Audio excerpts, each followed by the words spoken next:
ஜெய் ஜெய சங்கர ஹர ஹர சங்கர காஞ்சி சங்கர காமாட்சி சங்கர மகாபெரியவா சரணம். அன்பான பக்தர்களே, இனிய வணக்கம்.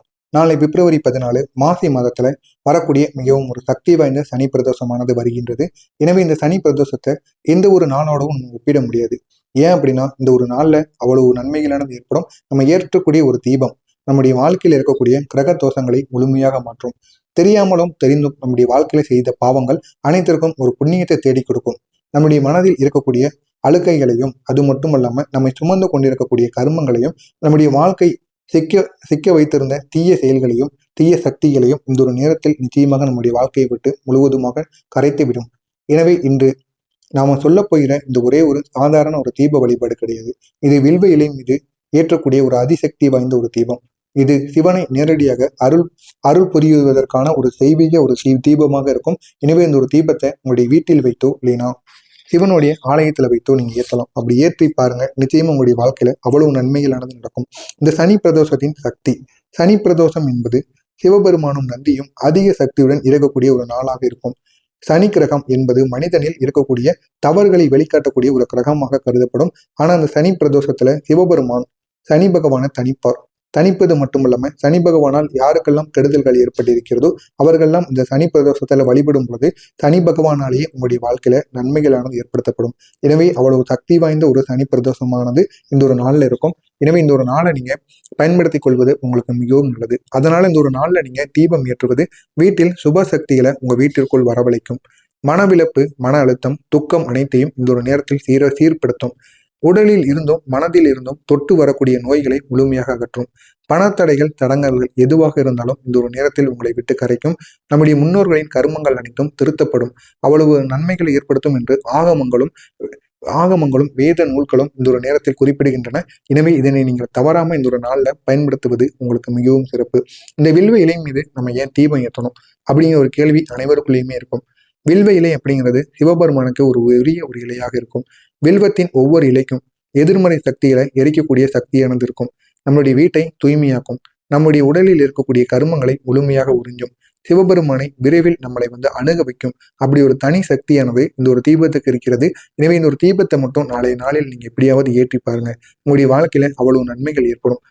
நாளை இந்த வில்வ இலை மீது ஒரு தீபம் நம்ம ஏற்றும் பொழுது அது நேரடியாக சிவபெருமானுக்கு செல்வது மட்டுமல்லாம நம்ம கேட்டது உடனடியாக நிறைவேற்றப்படும். அவ்வளவு சக்திகளை சிவபெருமான் நம்முடைய வாழ்க்கையில ஏற்படுத்துவார். எனவே நாளை நம்ம ஏற்ற வேண்டிய ஒரு தீபம், இந்த தீபத்திற்கு தேவையான பொருட்கள் ஒரே ஒரு வில்வ இலை, ஒரே ஒரு சிறிய காப்பு அல்லது நல்லெண்ணெய், இது இருந்தாலும் போதுமானது. அடுத்து ஒரே ஒரு பருத்தி திரி, ஒரே ஒரு தட்டு, அது பித்தளை தட்டோ இல்லை நம்ம வீட்டில் இருக்கக்கூடிய தட்டோ எதுவாக இருந்தாலும் அதை நீங்கள் பயன்படுத்தி கொள்ளலாம். அது எப்படி இந்த ஒரு தீபத்தை நம்ம செய்யணும் அப்படின்னு காண்பதற்கு முன்பாக நம்மளுடைய சேனலுக்கு நீங்கள் புதிய பார்வையாளராக இருப்பேன், மறக்காம நம்மளுடைய சேனலை சப்ஸ்கிரைப் செய்து வைத்துக் கொள்ளுங்கள். அப்பொழுதுதான் நாம் தொடர்ந்து பதிவிடும் வீடியோக்கள் அனைத்தும் தொடர்ந்து உங்களுக்கு நோட்டிபிகேஷனாக வந்து கொண்டே இருக்கும். இதில் உங்களுக்கு ஏதேனும் சந்தேகங்கள் இருந்தால் கமெண்ட் வாயிலாக கேளுங்கள், அதற்கும் நான் உங்களுக்கு பதில் அளிக்கிறேன். இந்த ஒரு தீபத்தை நம்ம எப்படி தயாரிப்பது? முதல்ல வில்வ இலைக்கு மேல் ஒரு திரியை வைத்துக் கொள்ள வேண்டும். அதற்கு மேல ஒரே ஒரு டீஸ்பூன் நல்லெண்ணெயை ஊற்றிக்கொள்ளுங்கள். ஊற்றிக்கொண்டு மனதில் சிவபெருமானை நினைத்து ஓம் நம சிவாய என்று கூறிக்கொண்டு இந்த ஒரு தீபத்தை நீங்க ஏற்ற வேண்டும். இது நீங்க எப்படி எந்த ஒரு இடத்தில் ஏற்ற வேண்டும் அப்படின்னா, சனி பிரதோஷ நாளில் இந்த ஒரு தீபத்தை ஏற்றலாம். மாலை 5:30 மணியிலிருந்து 7:30 மணிக்குள் இந்த ஒரு தீபத்தை ஏற்றுவதற்கு ஒரு சிறந்த நேரமாக கருதப்படும். இந்த ஒரு தீபத்தை எங்கு ஏற்ற வேண்டும் அப்படின்னா, நெல்லி இல்லைன்னா மணற்கல் இல்லைன்னா சிவனுடைய படிவம், இதற்கு முன்பாக நீங்க இந்த ஒரு தீபத்தை ஏற்றலாம். இல்லைன்னா உங்களுடைய வீட்டோட வடகிழக்கு மூலை இல்லைன்னா ஈசானிய மூலைன்னு அழைக்கப்படக்கூடிய இந்த வடகிழக்கு மூலையில ஏற்றலாம். உங்களுடைய வீட்டில் எந்த இடம் இருக்கிறதோ அந்த ஒரு இடத்தில் ஏற்றுவது மிகவும் நல்லது. ஆனா வீட்டோட வடகிழக்கு மூலையில ஏற்றுவதை விட நெல்லிக்கு முன்பாகவோ இல்லைன்னா மணற்கல் இருக்குல்லவா அதற்கு முன்பாக, ஏன்னா சிவனுடைய படிமம் இதற்கு முன்பாக நீங்க ஏற்றுவது மிகவும் சிறப்பு. அப்படி இல்லாதவர்கள் ஈசானிய மூலைன்னு அழைக்கப்படக்கூடிய வடகிழக்கு மூலையில நீங்க இந்த ஒரு தீபத்தை ஏற்றுவது இன்னும் ஒரு சிறப்பை ஏற்படுத்தி கொடுக்கும். ஏன் அப்படின்னா அங்கதான் சிவனுடைய சக்தி அதிகமாக இருக்கும். அதனாலதான் அதை ஈசானிய மூலைன்னு அழைக்கிறாங்க. அப்படிப்பட்ட அந்த ஒரு மூலையில இருந்து சிவனுக்கு சக்தியானது ஏற்படும். அப்படிப்பட்ட அந்த ஒரு நேரத்துல நீங்க சிவனுக்கு இந்த ஒரு தீபத்தை ஏற்றும் பொழுது அது உடனடியாக உங்களுடைய வாழ்க்கையில ஒரு மாற்றத்தை நிச்சயமாக ஏற்படுத்தும். இந்த தீபத்தை ஏற்றி உங்களுடைய மனதிற்குள் நீங்க சொல்ல வேண்டியது, தீபத்தை ஏற்றிவிட்டு மெதுவாக உங்களுடைய மனதிற்குள் இந்த 3 வரிகளை மட்டும் 21 முறைகள் நீங்க சொல்லி பாருங்க. உங்களுடைய வாழ்க்கையில அவ்வளவு நன்மைகளானது நடக்கும். ஓம் நம சிவாய, ஓம் மகேசாய நமக, ஓம் திருவிளக்கை அருள் தாராய் அப்படிங்கிற இந்த ஒரு 3 வரிகளை மட்டும் நீங்க இணைத்து கூறி பாருங்கள். உங்களுடைய வீட்டில் இருக்கக்கூடிய எதிர்மறை சக்திகள் நீங்கும். தீய செல்வாக்குகள் அனைத்தும் சிதறி போய்விடும். அவ்வளவு நன்மைகள் உங்களுடைய வாழ்க்கையில நிச்சயமாக ஏற்படும். எனவே நீங்கள் ஒவ்வொரு முறை சொல்லும் பொழுதும் அந்த தீபத்தில் இருக்கக்கூடிய ஜோதி உங்களை பார்த்து சுத்திகரிக்க ஆரம்பிக்கும். அவ்வளவு சக்திகளை ஏற்படுத்தி கொடுக்கும். எனவே உங்களால் முடிந்த அளவுக்கு குறைந்தது 3 முறைகள், அதிகபட்சம் 9, அதுக்கும் அதிகபட்சம் 27 முறைகள்னு இந்த ஒரு 3 வார்த்தையையும் இந்த ஒரு நேரத்தில் நீங்க கூறி பாருங்க. உங்களுடைய வாழ்க்கையில அவ்வளவு நன்மைகளாக நடக்கும். நீங்க ஒவ்வொரு முறை சொல்லும் பொழுதும் அந்த தீபத்தோட ஜோதி உங்களுடைய வாழ்க்கையை இன்னும் அழகாக்கி கொண்டே இருக்கும். உங்களுடைய வாழ்க்கையில் இருக்கக்கூடிய முழு வித பிரச்சனைகளுக்கும் ஒரு தீர்வை ஏற்படுத்தி கொடுக்கும். தெரியாமலான பாவங்கள் அனைத்தும் இந்த ஒரு நாள்ல கரையும். மனித வாழ்க்கையில யாரும் பிழை இல்லாமல் இருக்க முடியாது. ஆனா சனி பிரதோஷ தீபம் அந்த ஒரு நாள்ல நம்ம பாவங்களை முழுமையாக தீவினையாக கரைத்து விடும். எனவே இந்த ஒரு தீபத்தை நம்ம ஏற்ற வேண்டும். அப்படி ஏற்றணும் அப்படின்னா நம்ம தெரியாம செய்த பாவங்கள் கூட கரையும். வாழ்க்கையில் இருந்த தடைகள் முழுவதுமாக உடையும். பணம், வேலை, குடும்பம், ஆரோக்கியம் எதிலும் இருந்தாலும் சரி, இந்த ஒரு நேரத்துல இந்த சிவனுக்கு இந்த ஒரு தீபத்தை ஏற்றும் பொழுது நம்முடைய வாழ்க்கையில இருக்கக்கூடிய ஒட்டுமொத்த பிரச்சனைகளுக்கும் ஒரு தீர்வானது கிடைக்கும். துரோகம் செய்தவர்கள் நம்முடைய வாழ்க்கையை விட்டு நீங்குவாங்க. வீட்டில் உங்களுக்கு தீங்கு நினைத்தவர்கள் நேரமே தவறாம இந்த ஒரு நேரத்துல உங்களை விட்டு தூரமாகி சென்று விடுவாங்க. அவ்வளவு நன்மைகளானது நடக்கும். அடுத்ததாக முன்னோர்கள் செய்த பாவமானது சரியாகும். தாத்தா, பெரிய தாத்தா காலங்கள்ல நிகழ்ந்த பிறவி தவறுகள் இந்த ஒரு நேரத்துல உங்களை பாதித்து கொண்டிருக்கும். அந்த பாதிப்புகள் குறைய வேண்டும் என்றால் நீங்க இந்த ஒரு தீபத்தை ஏற்ற வேண்டும். அதுவும் இந்த ஒரு நேரத்துல மாலை நேரம் அந்த சனி பிரதோஷ நாட்கள்ல நீங்க ஏற்றும் பொழுது உங்களுடைய வாழ்க்கையில் இருக்கக்கூடிய கெடுதல்கள், உங்களுடைய முன்னோர்கள் செய்து வைத்து சென்ற கெடுதல்கள் அனைத்தும் தீர ஆரம்பிக்கும். உங்களுடைய உடல் அளவுல மன அழுத்தம், உடல்ல இருந்த தளர்ச்சி, மனதில் இருந்த கவலைகள், நோய் நினைவுகள் இது ஒவ்வொன்றாக உங்களுடைய வாழ்க்கையை விட்டு விலகும். உங்களுடைய தலையெழுத்தையே முழுமையாக மாறும். இந்த ஒரு தீபம் தலையில் இருக்கக்கூடிய கிரக சக்தியை மாற்றி உயர்த்தும். அந்த அளவுக்கு ஒரு சக்தியை ஏற்படுத்தி கொடுக்கும். எனவே இந்த ஒரு தீபத்தை அணைக்க வேண்டுமா அப்படிங்கிற ஒரு கேள்வி கிடையாது, சிறிதும் கிடையாது. தீபம் தானாகவே அணைந்து விட வேண்டும்.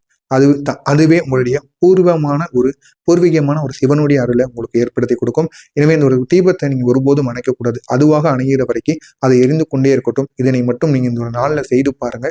நிச்சயமா உங்களுடைய வாழ்க்கையில அவ்வளவு நன்மைகள் நடக்கும். இது காஞ்சி மகான் அது மட்டும் இல்லாம பெரிய பெரிய பக்தர்கள் அனைவரும் செய்து அவங்களுடைய வாழ்க்கையில நன்மைகளை ஏற்படுத்தியிருக்காங்க.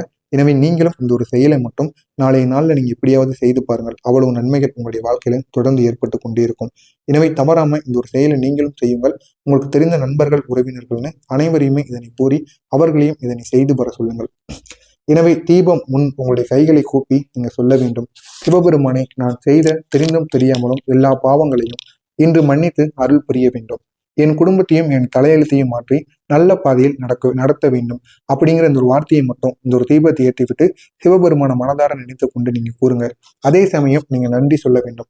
நந்தி பகவானே, இன்றைய தீபத்தில் என் வாழ்க்கையின் இருளை நீக்கி ஒளியை புகவைத்தாராய் அப்படிங்கிற அந்த ஒரு வார்த்தையையும் நீங்க கூற வேண்டும். இதனை மட்டும் நீங்க சொல்லும் பொழுது உங்களுக்குள்ளே இருக்கக்கூடிய ஒரு அமைதி, ஒரு நம்பிக்கை மெதுவாக உங்களுடைய வாழ்க்கையில உருவாகும். இதுதான் இந்த சிவனுடைய ஒரு அருளாக நிச்சயமாக இந்த ஒரு நாளானது இருக்கும். எனவே இந்த ஒரு நாள்ல நீங்க எப்படியாவது இந்த சிவனுக்குரிய இந்த ஒரு தீபத்தை மட்டும் ஏற்றி பாருங்க. இது உங்களுடைய வாழ்க்கையில முழுமையான ஒரு மாற்றத்தை நிச்சயமாக ஏற்படுத்தி கொடுக்கும். மறக்காம இதை நீங்க ஏற்றி உங்களுடைய வாழ்க்கையில எப்படிப்பட்ட நன்மைகள் நடந்திருக்கிறது அப்படிங்கிறத மறக்காம கூறுங்க. இந்த ஒரு வீடியோவில் ஏதேனும் சந்தேகங்கள் இருந்தால் கமெண்ட் வாயிலாக கூறுங்கள். அதற்கும் நான் உங்களுக்கு பதிலளிக்கிறேன். மறக்காம நம்முடைய சேனலுக்கு மட்டும் நீங்க புதிய பார்வையாளராக இருப்பேன். மறக்காம நம்முடைய சேனலை சப்ஸ்கிரைப் செய்து வைத்துக் கொள்ளுங்கள். அப்பொழுதுதான் நாம் தொடர்ந்து பதிவிடும் வீடியோக்கள் அனைத்தும் தொடர்ந்து உங்களுக்கு நோட்டிபிகேஷனாக வந்து கொண்டே இருக்கும். நல்லதே நினையுங்கள். உங்களுடைய வீட்டிலும் நல்லது மட்டுமே நடக்கும். பொறாமை எண்ணம் கொண்டவராக இருக்காதீர்கள். வாழ்க்கையில் ஒருபோதும் உங்களால் வெற்றியை அடையவே முடியாது. ஜெய ஜெய சங்கர, ஹர ஹர சங்கர, காஞ்சி சங்கரன், காமாட்சி சங்கரம், மகாபிரிவா சரணம். நன்றி, வணக்கம்.